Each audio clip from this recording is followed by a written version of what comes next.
Okay, so the question is, how many of these molecules are polar? To figure this out, we're first going to draw the Lewis structure and then identify the bond dipoles using different electronegativities, and then we're going to identify the net molecular dipoles based on the molecular geometry. So first we have SO3, and in SO3 there are 24 electrons. So we're going to first fill up the oxygen octets that are on the outside.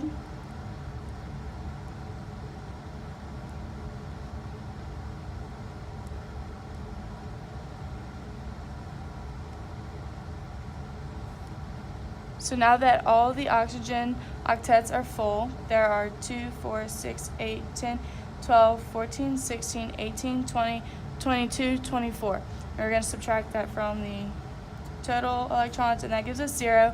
But the S octet is not completely full, so we're going to have to take one of the 2 of the electrons from one of the oxygens and bring it into a double bond, and to make it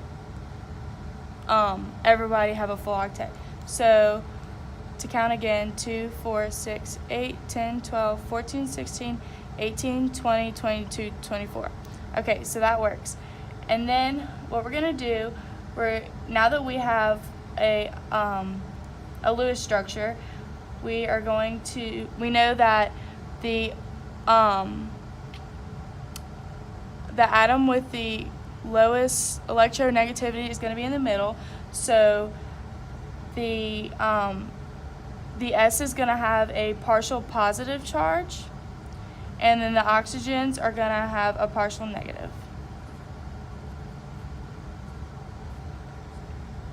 Okay, so now that we know the charges on each of the molecules, we are going to figure out the bond dipoles, which shows the direction of change of the charge separation. So this is going to show how the electronegativity is going towards the O, because this is more electronegative, and so the arrows are going to go this way, away from the S,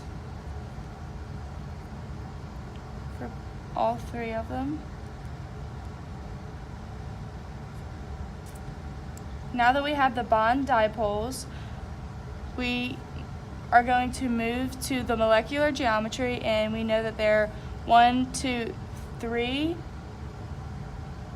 bonds, so there are 3 domains, and this means that it's going to be a trigonal planar, and it's going to look like this.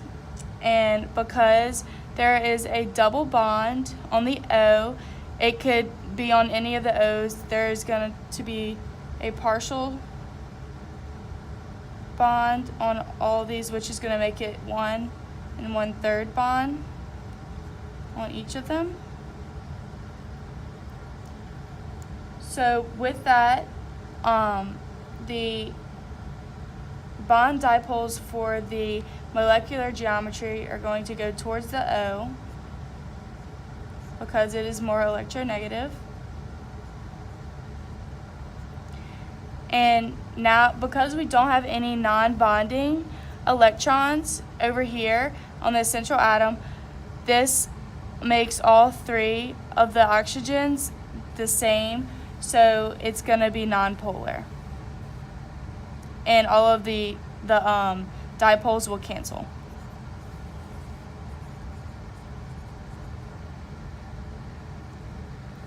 Okay, moving on to OF2. There are 20 electrons, and we're going to have O in the middle, and then we're going to go out to fluorine because it is more electronegative, and we're going to fill out the outside octet. So with that, there's 2, 4, 6, 8, 10, 12, 14, 16. So we're going to subtract 16, and then we're going to have 4 left. So we can move those onto the oxygen atom. And then 1, 2, 3, 4. Then we're going to count that again. 2, 4, 6, 8, 10, 12, 14, 16, 18, 20. So that fits all the electrons with all of them having a full octet. Now we will know that because the more electronegative atoms are on the outside, the dipole is going to pull this way, and the center atom is going to have a partial positive charge, and the two fluorines are going to be partially negative.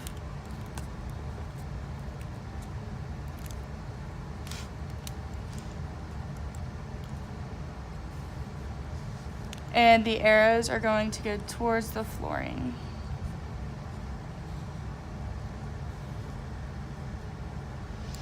Now that we have the Lewis structure, we are going to figure out the molecular geometry, and there are 4 domains, the 2 bonding pairs and then the 2 non-bonding pairs. So that is going to bring us over here to a bent molecular geometry because of the 2 non-bonding pairs. And the bond dipoles are going to go towards the fluorine. And because these are not all equal and the same to where they can't cancel out, we're going to have a net dipole, which is going to go down because both of these go down. So with these not all being the same, this molecule is going to be polar.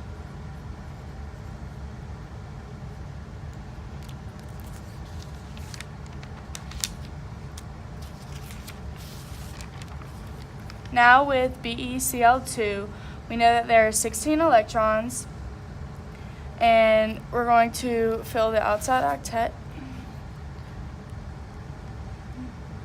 first.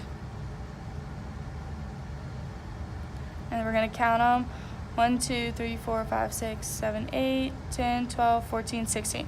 Okay, so there's 16, which leaves 0 more electrons, but we still have not filled in the BE octet, but because this will violate the octet rule, but this one is allowed with BE, so we are going to leave it as is. And Cl is more electronegative, so they're going to have a partial negative charge, and Be is going to have a partial positive charge, which is going to make the dipole go towards the Cl, like that.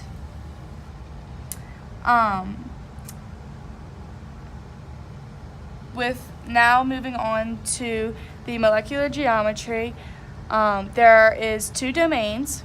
So this is going to be linear because we don't have any non-bonding pairs, and our arrows are going to go out to Cl again because it's more electronegative, and because they're the exact same, they're going to cancel, and this molecule is going to be nonpolar.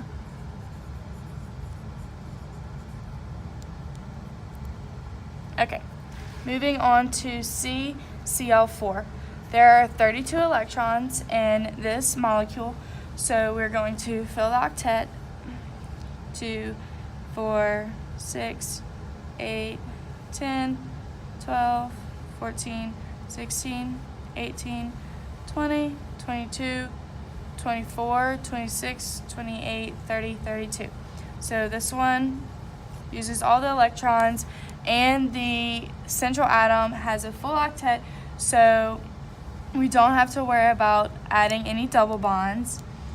And the central atom, C, has the lowest electronegativity, so it's going to be a partial positive charge, and all the Cl's are going to be negative.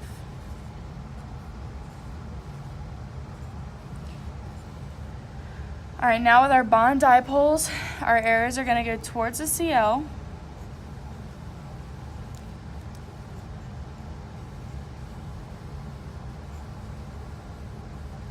And now that we know this, we can move on to the molecular geometry, which will have 4 domains. and it's going to be a tetrahedral. So this is what that will look like. And our dipoles are going to go up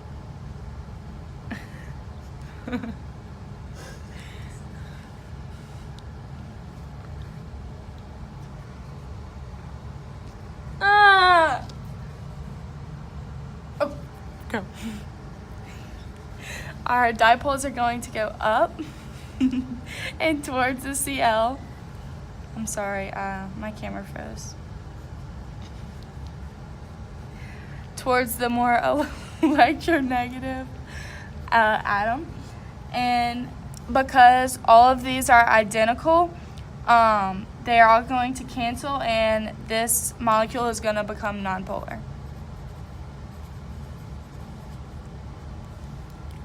Okay. Lastly, we have O3, and with O3 there is 18 electrons.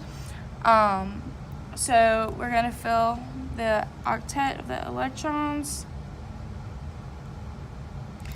2, 4, 6, 8, 10, 12, 14, 16, and we have 2 more. So we know if we put that there, it doesn't fill the middle. So we're going to have to bring electrons from one of the outside oxygens and bring it into a double bond, and this will cancel.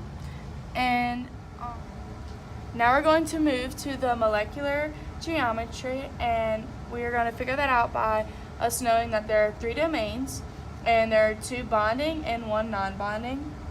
So that's going to give us a bent molecular geometry, and because there's a double bond and it can go on either side, we're going to put a partial charge here, a partial sharing, and that's going to be 1.5.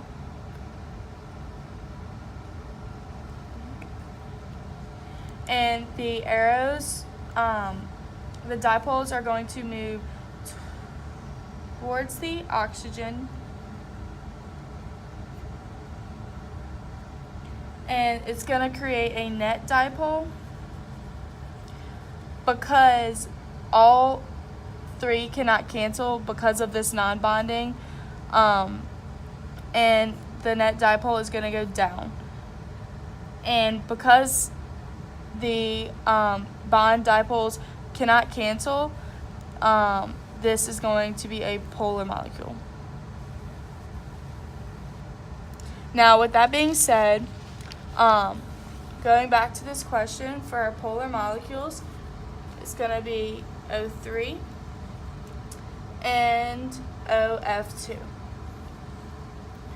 Now, some common mistakes students can make are forgetting that the outside octets need to be full before going into the inside to fill the octets and creating those double bonds. And another common mistake is to be sure you know what elements can break the octet rule, like BE in this situation. Also, make sure to remember that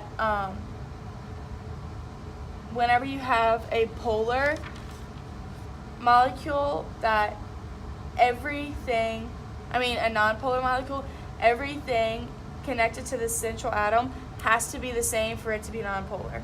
So whenever it's polar, there's going to be something different, like the non-bonding and the bonding electrons.